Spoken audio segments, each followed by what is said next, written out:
النحل ميديا। আসসালামু আলাইকুম ওয়া রাহমাতুল্লাহি ওয়া বারাকাতুহু।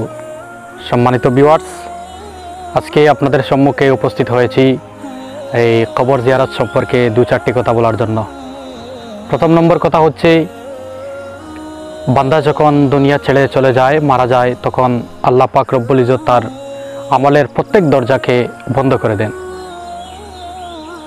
আমলের প্রত্যেক দরজা বন্ধ করে দেওয়ার সঙ্গে সঙ্গে তার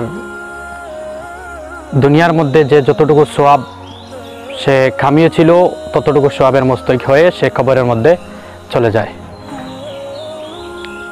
তার দুনিয়ার মধ্যে আর কোনো সোয়াব যাওয়ার মতো কবরের মধ্যে এরকম কোনো রাস্তা থাকে না। কিন্তু তার দুটি রাস্তা থাকে। প্রথম নম্বর রাস্তা হচ্ছে, যদি সে দুনিয়ার মধ্যে থাকার সময় যদি সে কোনো সদকা খয়রাত করে যায়, তাইলে এই সদকা খয়রাত থেকে সে কিয়ামত পর্যন্ত একটু একটু করে সওয়াব পেতে থাকে। আর দ্বিতীয় নম্বর হচ্ছে, যদি দুনিয়ার থাকা অবস্থায় সে তার ভালো আওলাদ রেখে যায়, আওলাদদেরকে যদি জিয়ারত শিক্ষা দিয়ে যায়, তাইলে সে কবরের মধ্যে থাইকাও এই শিক্ষার বদৌলতে সে সওয়াব পায়। তো প্রথম নম্বর জিয়ারতের নিয়ম হচ্ছে, জিয়ারত শব্দের অর্থ হচ্ছে আমনা সামনা, একজন আরেকজনকে দেখা, তথা তাৎপর্য হয়ে থাকছে এই বান্দাকে মুর্দেগান এর সাথে সাক্ষাৎ করা।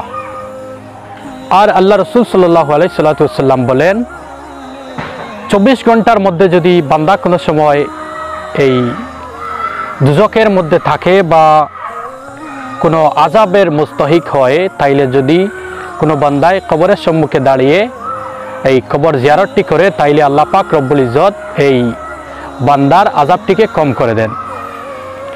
তো আজকে আমরা এই মাজার শরীফের মধ্যে উপস্থিত হয়েছি এই সম্মানিত ভিউয়ার্সদেরকে কিছু শিক্ষা দেওয়ার জন্য। প্রথমে আমরা সুন্দরভাবে দাঁড়িয়ে যেতে হবে, আর কবরটি যেদিকে থাকবে সেদিকে দাঁড়ানো যায়। কিবলা দিকে হলেই চলে, পূর্ব দিকে, পশ্চিম দিকে, প্রত্যেক দিকেই চলে।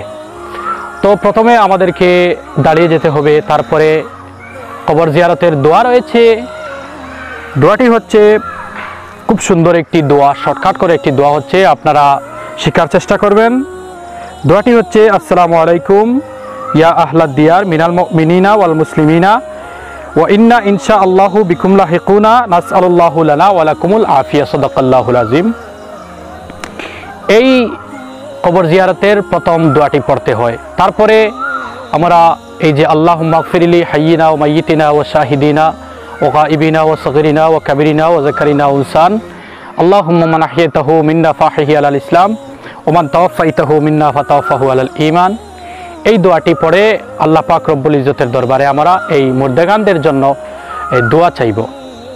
আর একটি মস্তুন কিতাবের মধ্যে পড়েছি, কিতাবের নামটি আর বলছি না, এখানের মধ্যে লেখা দেখেছি যে যদি কোনো মাজার শরীফের পাশাপাশি দাঁড়িয়ে যদি কেউ কুল হুয়াল্লাহ যে সূরা ইখলাস রয়েছে, ইখলাস শরীফ যদি 3 বার তেলাওয়াত করে, সঙ্গে যদি দোয়ায়ে কুনুত, সঙ্গে আল্লাহুম্মা সল্লি আলা দুরূদ শরীফ, তৎসঙ্গে ইন্না আনজালনা, এই যে মতবরুক পড়াগুলা যদি কোনো বন্দায় এই পড়াগুলা পড়ে থাকে বা পড়ে, তাইলে এই যে মাজার শরীফের সম্মুখে দাঁড়িয়ে পড়বে, এই পড়ার সঙ্গে সঙ্গে আল্লাহ পাক রব্বুল ইজ্জত এই কবরের তামাম মুর্দেগানবাসীকে এই 24 ঘন্টার মধ্যে আর 24 ঘন্টার ভিতরে আর ওই কবরবাসীকে এই আল্লাহ পাক রব্বুল ইজ্জত আর দুজকের মধ্যে দেন না।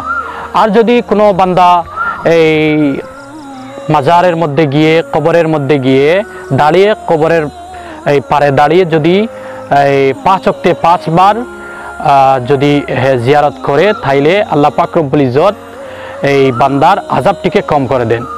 তো সম্মানিত ভিউয়ার্স, আমরা তো একদিন কবরের মধ্যে চলে যেতে হইবে, তাইলে আমাদেরকে বিশেষ করে দরকার এই জিয়ারত করা। আজকে যদি আপনি জিয়ারত করে যান, তাইলে কাল কিয়ামতের দিন আল্লাহ পাক রব্বুল ইজ্জত আপনার কবরের পাড়ের মধ্যে দাঁড়িয়ে দাঁড়িয়ে কাউ খেয়ে দিয়ে আল্লাহ পাক রব্বুল ইজ্জত জিয়ারত করাবেন।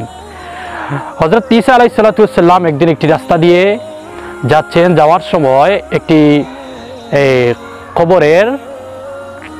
কবরের রাস্তা দিয়ে পাশ দিয়ে আল্লাহর রসুল হযরত ঈসা আলাইহিস সালাম যাচ্ছেন। যাওয়ার সময় শুনতে পেয়েছেন যে এই কবরের মধ্যে আযাব চলছে। ঈসা আলাইহিস সালাম যখন বিকেলবেলা ওই রাস্তা দিয়ে আবার ঘুরে আসলেন, আসার সময় শুনলেন যে এই কবরের মধ্যে কোনো আযাব নেই।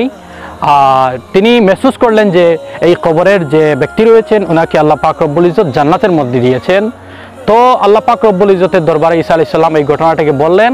আল্লাহ পাক রব্বুল ইজ্জত বললেন, হে ঈসা, তুমি জানো না এই বান্দার একটি ছেলে ছিল, এই ছেলে আমার দরবারে তার বাবার কবর জিয়ারত করে দোয়া করেছে, আরজ করেছে যে তার বাবাকে ছেড়ে দেওয়ার জন্য, তাই আমি আল্লাহ পাক রব্বুল ইজ্জত তার বাবাকে মাফ করে দিয়েছি।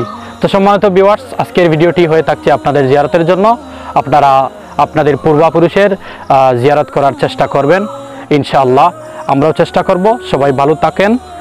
ওয়া আখির দাওয়ানা আলহামদুলিল্লাহি রাব্বিল আলামিন। আসসালামু আলাইকুম।